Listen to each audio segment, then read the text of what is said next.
Alex Kabba, welcome to Sahara TV. Thank you. Yeah, Kunle, welcome to Sahara TV. You are totally welcome. Thank you. Okay, so let's start from the picture of things in Nigeria today. Alex Kabba, I'll ask you again to explain to us, how do you feel about our democracy considering the events going on in Nigeria in the last few weeks? Well, just as I said, I'm not happy about the mortar threats that is posed by the Boko Haram sect. They consider the facts of what has happened in Mali and Guinea-Bissau. We should always know that there is always a threat to democracy in Africa, and these threats can always be seen. So I've seen the Boko Haram bombing and without any effort to stop them. It's not really good. It's like somebody has lost control of security in Nigeria, because we cannot say because it's happening in the north, we are just going to sit on our hands and just look at everything and think everything is okay. It's not okay when bombers are always having a free day in so many parts of the north, and the security agencies are always playing catch up. So these are ground for serious danger to the democracy of Nigeria, because it will look as it appears that the president is not in control of the situation. Okay, Philip, you run NigeriaVillage Square, and it's a marketplace of ideas. What are you seeing? What are the ideas that people are expressing about the situation in the country? Well, it is a minuscule Nigeria where everybody has their own opinion about what the situation should be in Nigeria. So you don't have a predominant opinion, but what you have instead is everybody holding on to one position or the other. But I think the predominant sentiment is that the democracy we ordered is what we have. You know, it is unwieldy, it is not sustainable. And I totally do not see us being able to sustain this mode of democracy for a long time. Why do you say that? Why can't, is it the cost, or is it that it's not functioning well for the people? What is the problem? Both the cost, but most importantly, the structure. The structure of Nigeria today, in my own opinion, is just unsustainable. It is becoming a system where everybody is dependent on the government one way or the other. The government actually runs the economy. Until we're able to detach ourselves from that, tie to the government, we might not be able to sustain this democracy. Too big government, and I think my number one sentiment myself is that we just have to go for a smaller government, a smaller central, and total, deregulation of the society, really. Alex Kabba, are we running a structure that is not working for us? Yeah. I would agree with him in the sense that the Nigerian democracy and its economy is all dependent on government. You can see that everything is government. Everything is government. Everything is government, and everything that is happening is government. So they don't have time for they don't have time. It's always, if you're not in the good book of the government, they can run you out of town. So the economy is not really, as we can say, it's growing or it's going, because it's all dependent on government. Everybody in that country is dependent on government for one way or the other. So what I'm saying is very correct. So how do we reboot? How do we restructure the country? How do we go from where we are today to something that is sustainable? Philip, can you help us here? Well, it starts from the leadership. I was making a case yesterday about the president we have today has not been able to articulate vision for the country. If you are not able to articulate a very clear vision, what you want to achieve in 4 or 5 years, then everything else falls apart. In my own opinion, the government should be able to, I know he cannot himself change the constitution, but he should be able to put steps towards, changing the constitution we have right now, making a case for, fewer units of government instead of 36 states, for instance, having like 6 regions. Instead of 2 houses of assembly, you have 1 of them. instead of 37 or 40, maybe 48 ministers, you have 12 ministries. So the government should be able to put some of these ideas forward, and then let's have an intelligent debate around it and be able to, come to a reasonable conclusion on what we should have. Alex Kabba, any chance that will happen?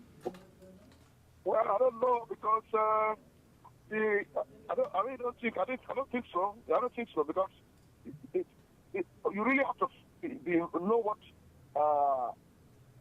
a market-oriented economy as opposed to government-run economy is before you can know it. If you don't know it, there's nothing you can do about it. Even though our own Ngozi Iweala is the coordinating minister for the economy, she knows things that the Nigerian economy is totally dependent on the government.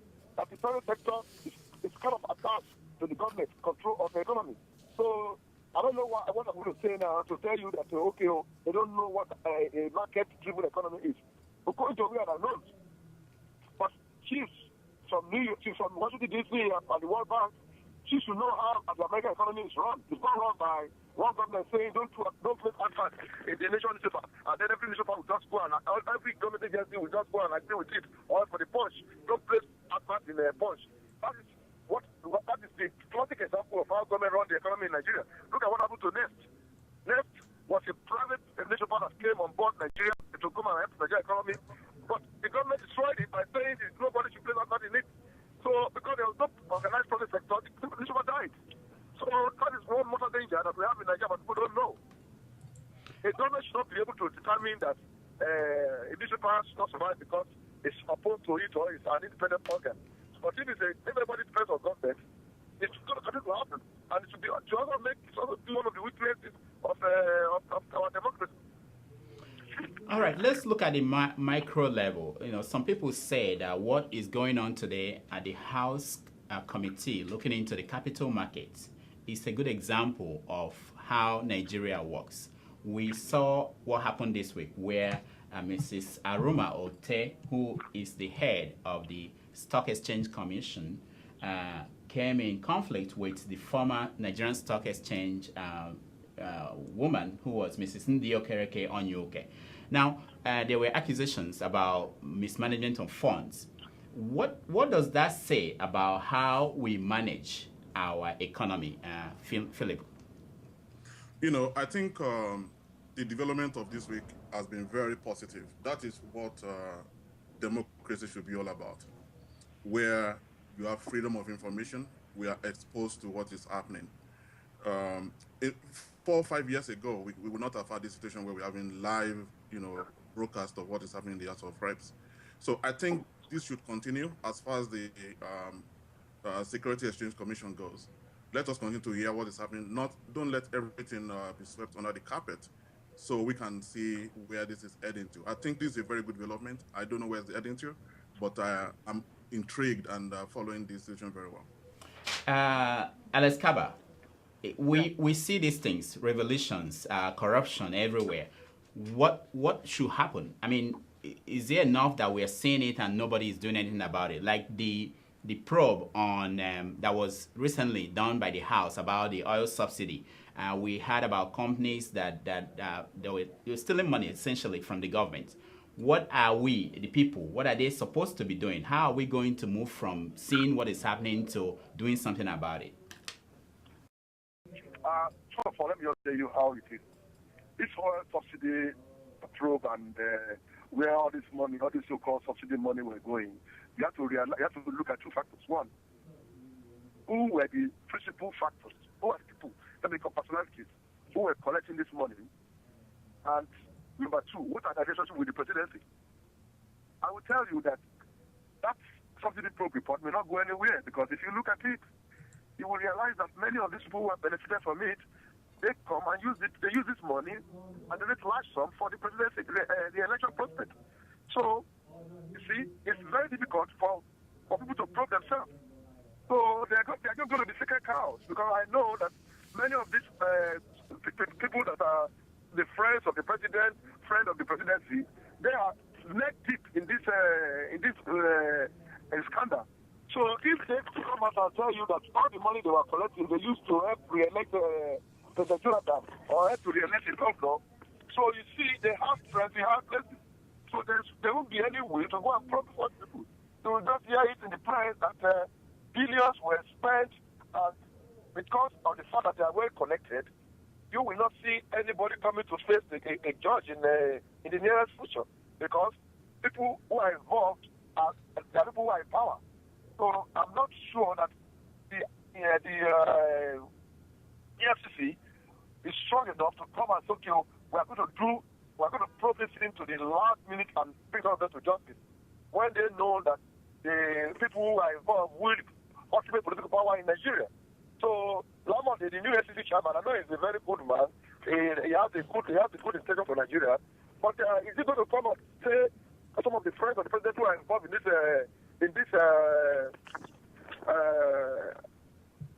milking of Nigeria, is going to take them before the court when they have access to the president? You know, it can be removed. They will find a way to remove him. So that is the raw truth about what is going on in Nigeria. So all this initial part, right article about the probe, they should look who are beneficiaries, and they should trail it and see who these people are. I'm not going to mention any ones now, but I know that they are very, very connected with the diaspora.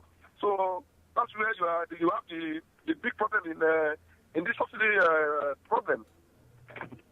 So, Philip, what should happen next? How do we go from here? Where and how do we get there? You mean relative to all these probes and all this information that are coming out, but we obviously are seeing the bad side of what's going on, but we don't know the next step. How do we change things? Well, honestly, I think what needs to happen is more at the state level, not at the level of probes or strikes or stuff like that. What I'm really hoping would happen is that the president, over the next couple of weeks or days or months, puts together like a blueprint of restructuring the country around, of course, free market, individual ownership of properties, less government in terms of less number of ministers, less number of ministries, less states and things like that. Put forward those initiatives, and let's have an intelligent debate around it. That's what I'm hoping for. Is it going to happen? I don't know.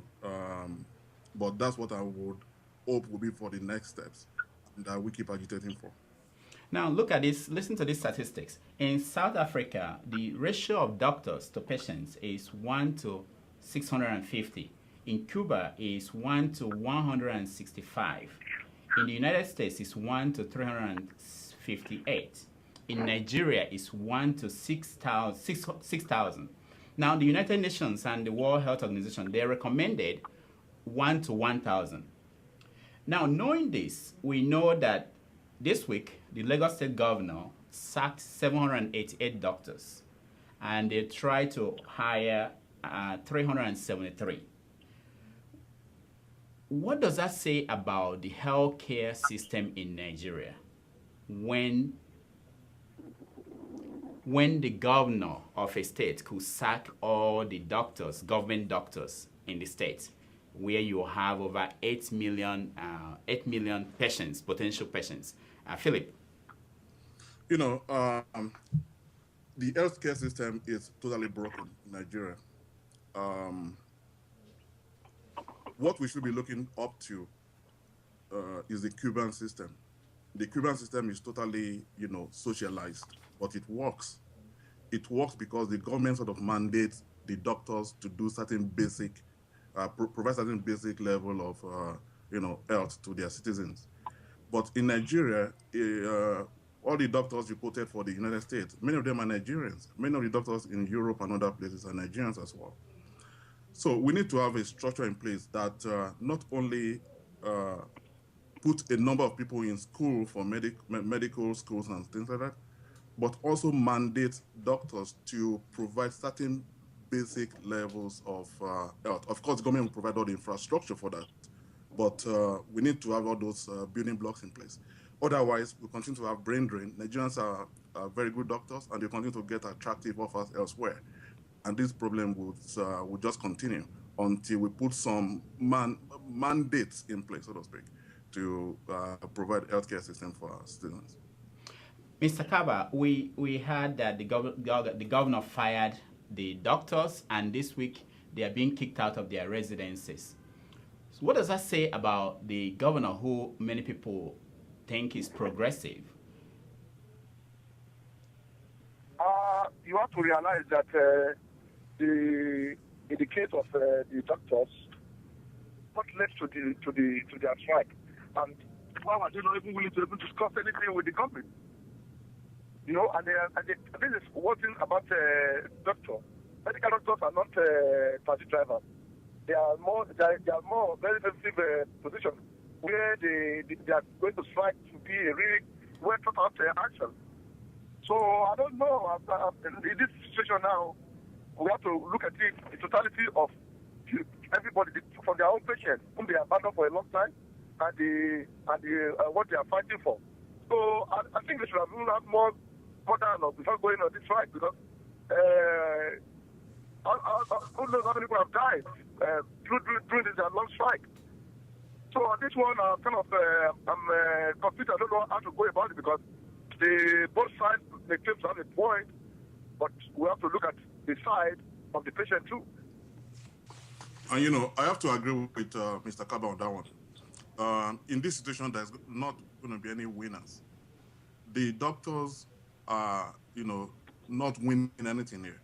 The government is losing credibility as well, and people are dying. In my opinion, you know, there's a lot of ethical problems in here. Governors should not, doctors should not go on strike in such a way that will cost any human life. And this is just, inconsiderate of them to do this.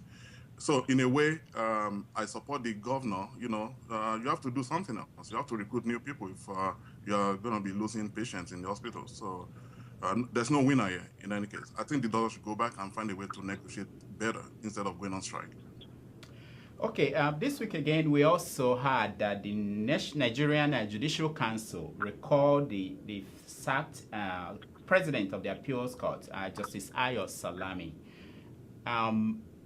Philip, can you remind us what led to his firing? Why was he sacked from the appeals court in August of last year?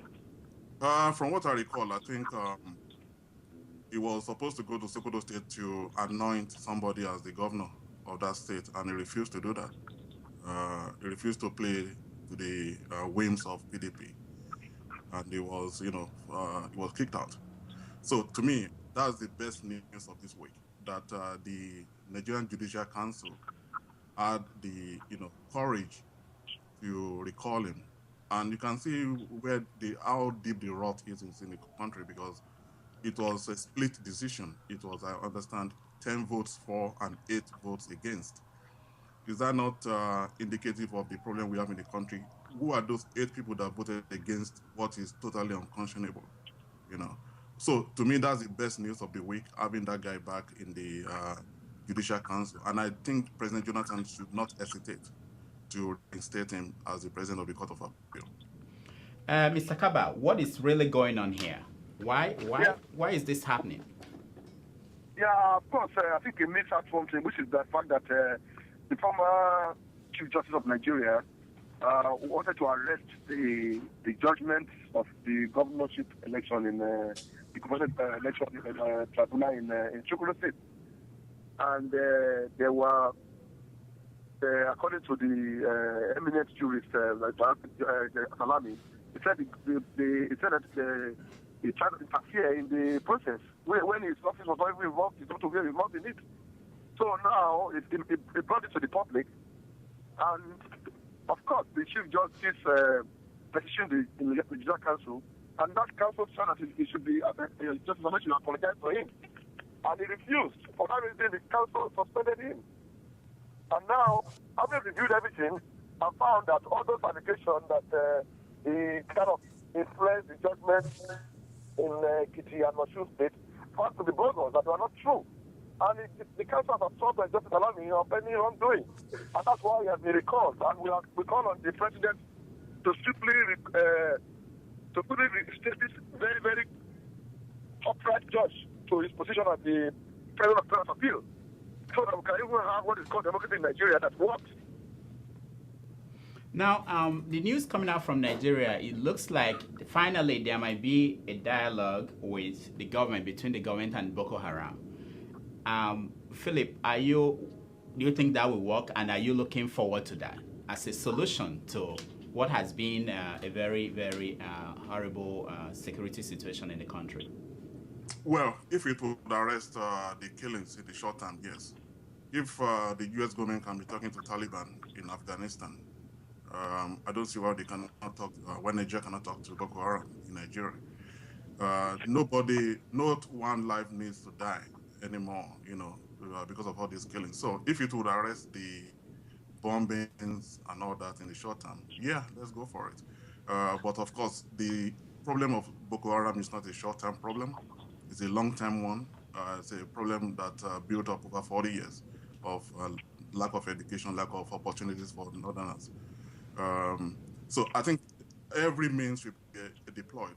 I support military means as well. If they want to talk, let them talk. If they want to shoot, let them shoot each other. But let no individual civilians die anymore. Mr. Kabba, what do you think? Yeah, about the Boko Haram? Yes. Okay, I'm going to make some observation about Boko Haram. And I will just tell you what is going on in the streets. We know how Nigeria has been run from eternity when it comes to security. Nigeria has never had such a few terrible security challenges that we have now of the Boko Haram. And people are now saying that there is time for the top echelon of the intelligence services to be broken up to reflect Nigeria. Because we know how powerful getting factor is in Nigeria. A situation where we have the two topmost intelligence officers of the intelligence services are from the same side of the country. They don't have the nose for what is going on in the north. They should break it up. The NSA should remain in the south. The DGSS, they should give to the north. That should be the end of Boko Haram. Because now we have a situation where things are happening and people don't even know what is going on in Kanu. They don't know what's going on in Sokoto. They don't know what is going on in Bauchi. They have no clue. But if it is one of them that is the DGSS now, I'm telling you that Boko Haram will be gone. I want the state to reflect Nigeria. We are not going to say because some northern coup makers made the NSA to be the bastard of the north since all this way of independence. We are going to now behave like them. We are more civilized than that. It's a democracy. And I'm going to tell you that if this is done, you will see that Boko Haram become history. So that they are always saying that it's a challenge to the president. Because he's taking his out of the Yatwa. But I'm saying now that this is now an operational factor. They should now diversify the technical aid services and see what's going to happen. Because now there are elements in the SSS who just keep their gene. Even if they have their information, they will not even say it.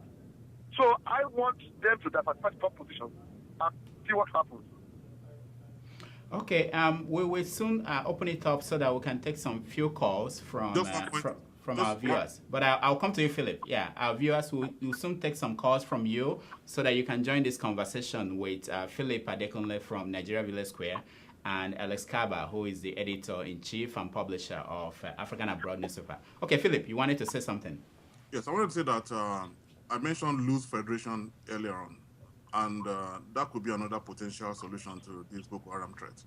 If the threat is contained within a certain part of the country, and you have maybe NSA or whatever for that part of the country, then let it be contained there, and let them find the solutions to their problem in that part of the country, and not affect the rest of the country that might not be, having Boko Haram issues. So loose federation again is, a potential solution to that. Okay, so let me kind of move away a little bit from Nigeria and let's look at this story that happened this week again about the Obama, the president of the United States, coming out in support of gay marriage. How do you think it's going to play with the opposition to gay rights in Africa and in Nigeria in particular? Alex Kabba. Hello? Alex Kabba? I think we lost Alex Kabba. Okay, Philip. Yeah, Philip, can you, did you hear my question? Yes, I did. I hear your question. Okay. Well, I don't think it changes anything in Africa as far as gay rights go. Africans, have demonstrated that they are not totally in support of the situation. So I don't think it changes anything in Africa. In the US, though, I think it slightly changes the equation. It now, forces people in both camps to define where they stand. There are a lot of Democrats, like Reagan Democrats, who, are very socially conservative. They would now have to make a stance. Are they willing to compromise on their social conservatism and go with Obama, or stay away from Obama, or stay away from the process? A lot of black voters are in that camp, who are opposed to gay marriage, but in support of the Democrats. So where are they gonna go? I think that would be the key to deciding the elections in November this year. Do you think it was a mistake on the part of the president to come out before the election to say this? Well, it's a bold move for him to clarify where he stands. I don't think any observer will be surprised that Obama actually supports gay marriage. We've always known that he's, in that camp, but he's just not willing to come out and say it clearly. It took the vice president, Joe Biden, to force him to come to a position. So I think it's good for him to come out and clarify that. But it's a very dangerous political move for him. So you believe that that Biden was the one that forced him? Some people are saying that this was all planned. It's of course, it's all orchestrated. They have the North Carolina votes this week, so everything that was building up to that was part of a grand plan.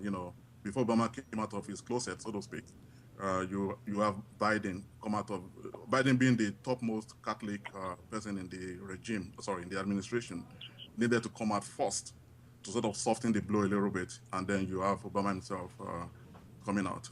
So it's all orchestrated. But I think in my own personal opinion, I think the president is pandering too much to the gay rights thing. Okay. If I remember correctly, I think you were, Philip, I think you were in support of Obama when he ran in 2008. Are you still going to support him this time? You know what? In 2008, I volunteered for him. I actually met him. He was at his campaign headquarters often, downtown Chicago. I had his sign on my yard. I was talking to my neighbor yesterday, and he was saying, "Hey, where's the hope now?" So, honestly, I think I'm going to see this one out. That's how I feel right now. Okay. All right. So we will take a break, and then when we come back, we will take some of your calls. You're watching the Roundtable on Sahara TV.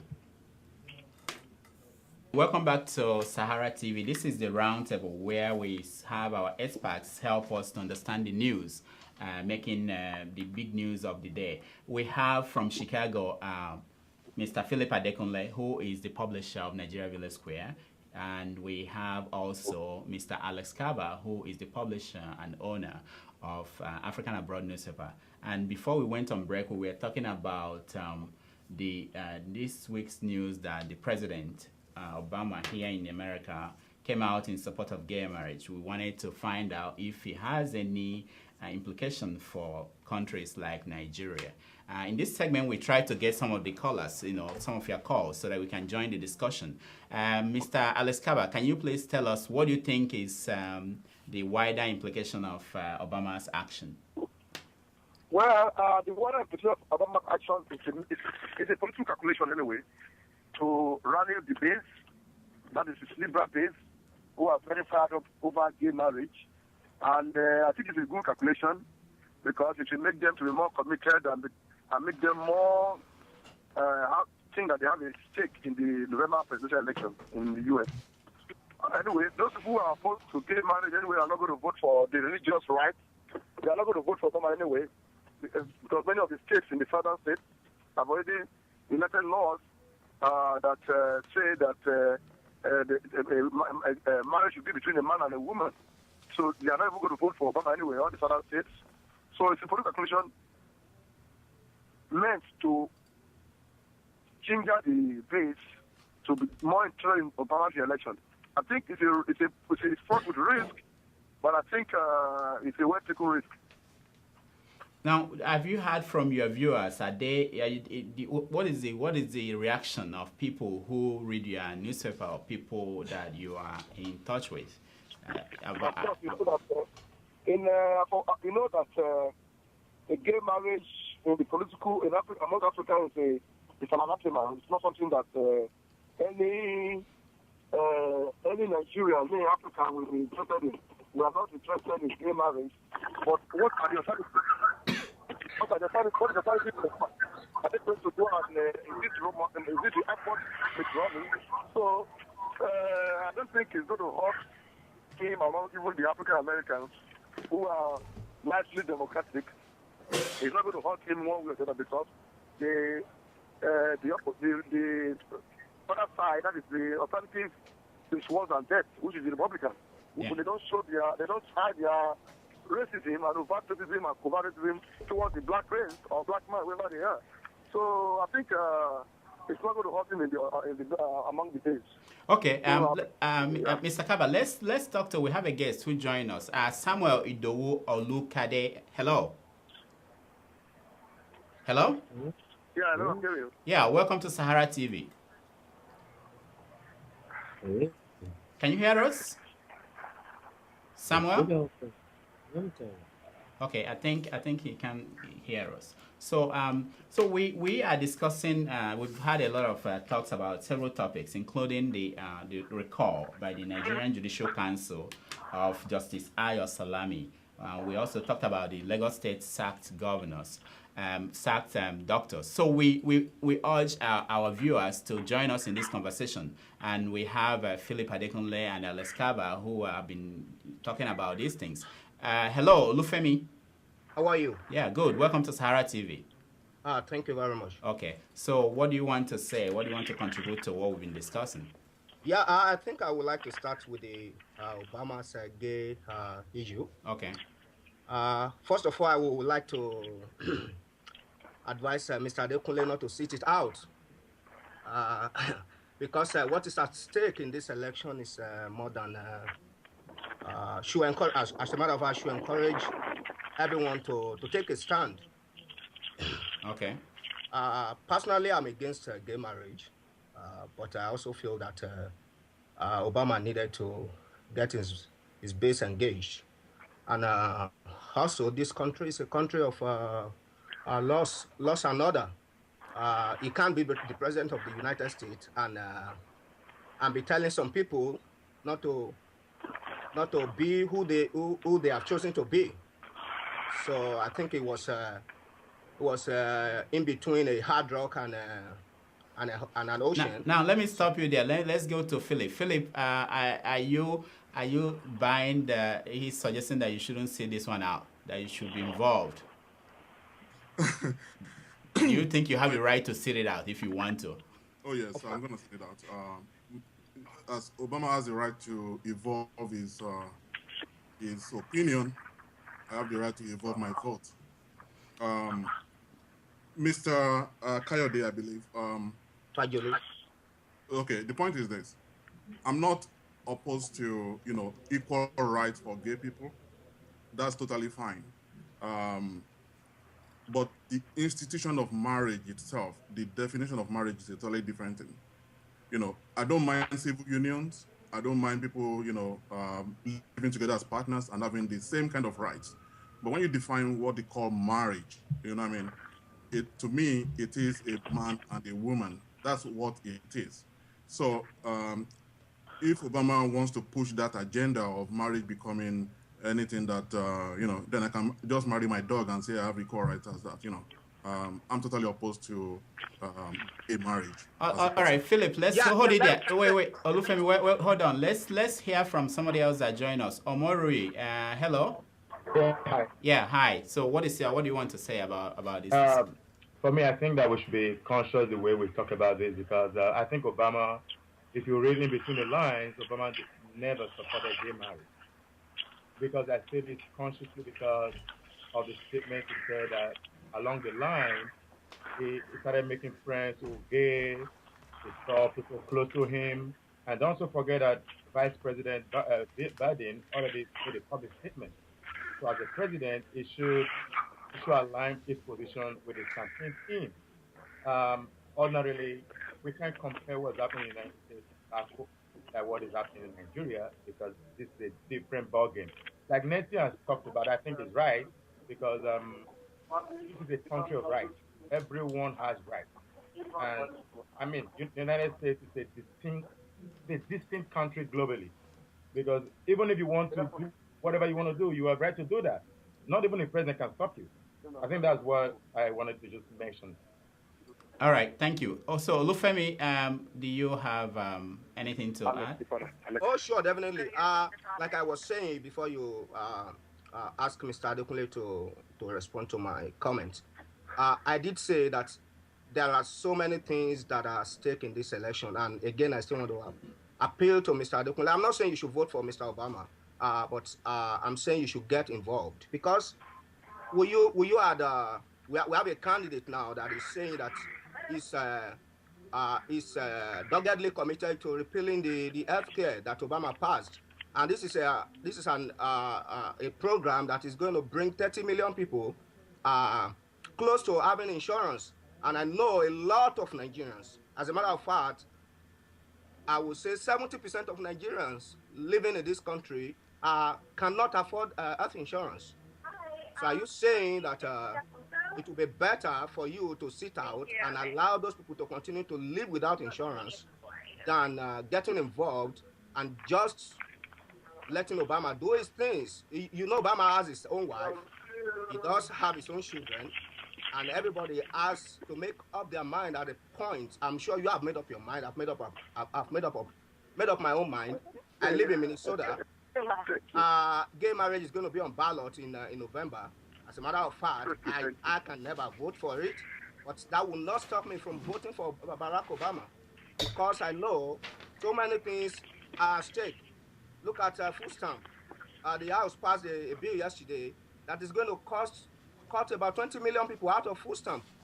And you and I know that a lot of our people depend on this thing to survive.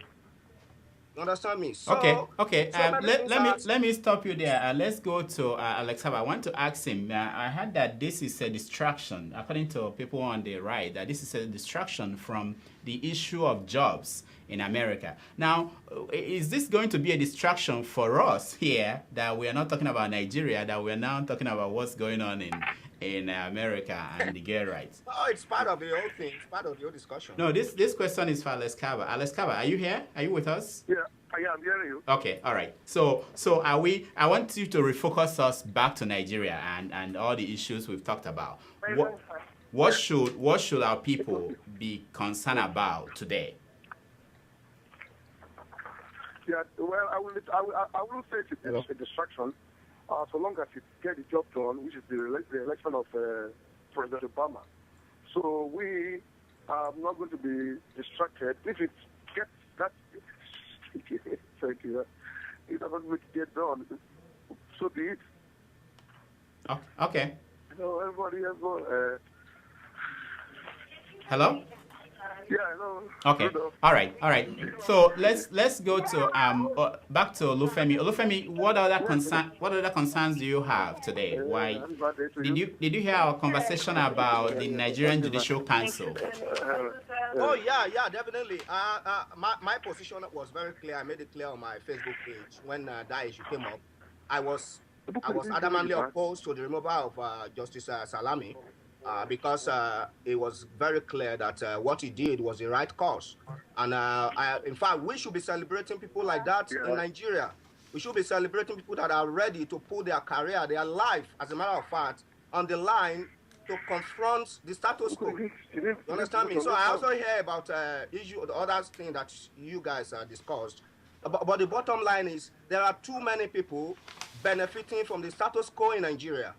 And I can bet it with you, these guys are not going to give up their benefits. The stuff they gather from the routing in Nigeria, they're not going to give it up for some national conference or for some other things to the populace. This is my opinion. There are three things that I believe can solve Nigeria problems. The first one is going to be very slow. It's through fora like this, bringing people together. Like if I watch this program very well now, I think there's about 170 of us watching and listening to you guys. I believe if we continue to push, if we continue to press, more people are going to come into this forum. More people are going to get engaged. And by so doing, the people back home, they are going to be on their feet. And hopefully, I believe they would turn a new leaf. And if they don't, they know that we are going to continue to keep their feet to the fire. Another option is to allow a military man to take over. I'm sorry that there are going to be a lot of people that will disagree with me on that. It's an option. But it's an option. I believe that is one of the fastest way that because it did happen in Ghana. If we have a military man like Jerry Rawlings that will come in and sweep those people out and implement what we believe should be a proper democracy for the country. I think that would do it. And the third option. Okay, hold on. Let me ask Philip. Philip, it's always whenever we discuss Nigeria, that's always an option that people throw out there. What do you think about that? I totally disagree with that. I agree with the first point about having fora like this. Continue, Philip. But when it comes to military, I can hear you, Philip. I think it's Lex Kabba that is the voice. Yeah. When it comes to military option, I completely disagree. The reason is you don't know what you're going to get. We spent 40 years of military rule. What did we end up with? We ended up with the constitution we have right now. So let's say military takes over again. Then you spend another 40 years in the wilderness and then come up with what? You don't know what will come out at the end of the day. But if you try to perfect your democracy instead, I think that works better in the longer run. Of course, the radical solution would be military, but you don't know what you're going to get. So I think I disagree with that. We should continue to perfect our democracy. All right, we have about 2 more minutes left in this segment. I want to get one more caller in this discussion, then I will go around and get a closing remark from our guest. Hello, welcome to Sahara TV. Hello. Yeah, hi. Tell us your name and where you are calling from. Hello? Can you hear me? Hello. Yeah. Tell us your name, where you're calling from, and what you want to talk about. What do you want to contribute? My name is Olusegun Olapojoy, and I'm calling from Chicago. Okay. So what's your contribution? I really think just talking about the gay marriage, I think we don't need to overflog that. I think he has made his position known. I think, people should respect him for that. I think we should just go on with our life. Regarding Nigeria, I think really, things are being put in proper perspective for everyone at this point. I think the doctor strike in Lagos State and, the very beautiful comments made by the leader of the Medical Association in Nigeria this morning really points to a certain level of consciousness that is coming around in Nigeria. And I think, we really need to then find ways to harness this energy towards making sure that, when we're electing people into office, we as a people have a right to make sure that the people that we elect to office are people that will tell us not only what they will do, but exactly how they're going to accomplish it, how they're going to do those things. Because at the end of the day, Nigeria has been turned to a country where we measure success by the amount of money we spend, not by the outcome. And I think, people have gotten to that point. A situation in Nigeria now where people have to go and borrow money just to pay their children's school fees. It's crazy. And I think, it's a good thing that we have some time to plan and make sure that, come 2015, all hands on deck, make sure that we become that change that we see. not expecting someone else. I mean, one of the things that I would, quickly want to talk about, is that I will disagree a little bit with some of the assertions made by, Philip Adekunle. It kind of, he talks about free market economy, and then on the other side, he still talks about, government being involved. I think we really need to, define the role of government. And I think the best way to do that is not only by writing articles, but getting involved and getting into the political space, because that's the only way we're going to be able to effect those changes. That's my comment. All right, thank you so much. I will go back to Alex Kabba to give us a final comment, and to Philip. But on a programming note, I want to remind our viewers that we are still going to take Skype calls down the road, and we have a country focus. We're going to talk to the Minister of Education from Zimbabwe, and of course, our big show for today, which is our fourth series on education in Nigeria, where we are going to look at the cults in Nigerian universities. So we have a lot of things coming up, and we hope that you keep watching. Now, Philip, can you, Alex Kabba, please, can you round up your thought for today? And we'll go to Philip. Hello? Okay, I think we lost Alex Kabba. Philip, can you round up your thought for the day on what we discussed? Oh, we also lost Philip. All right, so I think we can end on this note. Remember, we are going to come back and we are going to have a whole 1 hour dedicated to your phone calls. And at that point, we are going to discuss our question for the day, which is should the Lagos State government have sacked more than 700 government doctors over contract disputes? Okay, so stay with us. We are coming back next with the Minister of Education from Zimbabwe, who will talk to us about the state of things in Zimbabwe. And then we are going to go into our fourth series on education in Nigeria, where we talk about cults and culture in Nigerian universities. So stay tuned. Thank you all for being on the round table.